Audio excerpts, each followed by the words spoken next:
Welcome, class. This is going to be our second example, which involves the use of the first law for a flowing fluid at steady state. So the problem is going to involve an ideal gas, which is going to flow through an adiabatic nozzle, as shown in here. So we have some inlet conditions at position 1 and at position 2 as given in there. So the main question here is going to be, what is the temperature of the gas leaving the nozzle? So let's identify first our inlet condition is going to be here at the bottom. You can also see how we have a Z1 in there. And then we have over here is going to be our position 2. And we want to calculate at that position what is going to be that temperature. So that temperature at that position 2 is what we're looking at. Let's write the first law. So delta H plus delta U squared over 2 plus G delta Z will be equal to Q minus WS. So what terms can we cancel here? Well, are we adding any heat to the system? The answer is no, so we can get rid of this term. Is there any work being done, or is just the fluid flowing through the nozzle? Well, there's no work as well, so both of these terms can be canceled. We also know from the problem statement that it's going to be an ideal gas. So as we learned previously, delta H for an ideal gas can be expressed as Cp delta T. Right, so it is worth mentioning that this is for an ideal gas case, right? So looking back at our equation here, we can see that we basically, the only unknown here is going to be that delta H. So delta H is going to be Cp times the change in temperature, T2 minus T1.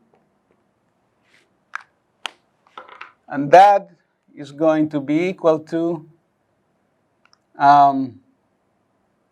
negative 1/2 V2 squared minus V1 squared minus G C2 minus C1.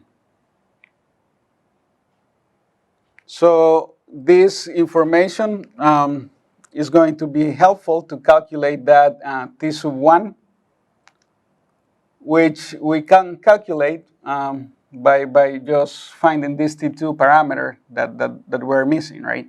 So to calculate that, notice how I have a Cp in here. That term is going to go on the other side and get that calculation. So let's figure that out. T2 will be equal to 1 over Cp. Notice that both of my terms are negative, right? So I'm going to put a negative at the front here. Then I'm just going to group this 1/2 V2 squared minus V1 squared plus, notice the negative, we'll make it negative here, G C2 minus C1. And still we have that T sub 1 in here, so once you divide by the Cp, you can put that T1 on the other side plus T1. So the Cp for the gas will be equal to 1,000 joules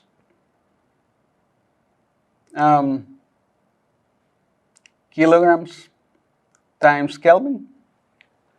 Okay, so we have the Cp value here. This is going to be the Cp for air. With this information, we can now plug it back into the initial equation. So we can calculate that temperature at position 2 by doing negative 1 over Cp, which is going to be that 1,000 joules kilogram degrees C. That is going to get multiplied by 1/2 V2 squared, the outlet velocity, which is actually 160 meters per second squared, minus the inlet velocity at 90 meters second square. And that is going to be the first term here. So now we're going to add the gravity term, which is 981, right? Meters second square, multiplied by change in height. So we go at the exit at 5.5 meters minus 5 meters. And that is our equation to calculate the temperature at the outlet. If we look at that calculation, you can still see that I'm missing temperature sub 1, right? So don't forget to add that term. I'm going to go here at the bottom just to make sure you all can see it. So that temperature, the initial temperature was 400 degrees C. Once we do that long calculation, I got a lower exit temperature of 391.2 degrees C. With that, that's how we can calculate that temperature right there at the outlet of the nozzle. This information, some things that I want to clarify here, right, is remember we use the first law here for a flowing fluid at steady state. So notice we got rid of the work. So one thing that is important I want to highlight is that there is no pressure work. So even if this gets pressurized, this law does not account for it. So that's another reason that we need to learn about the mechanical energy balance to get a more applied equation.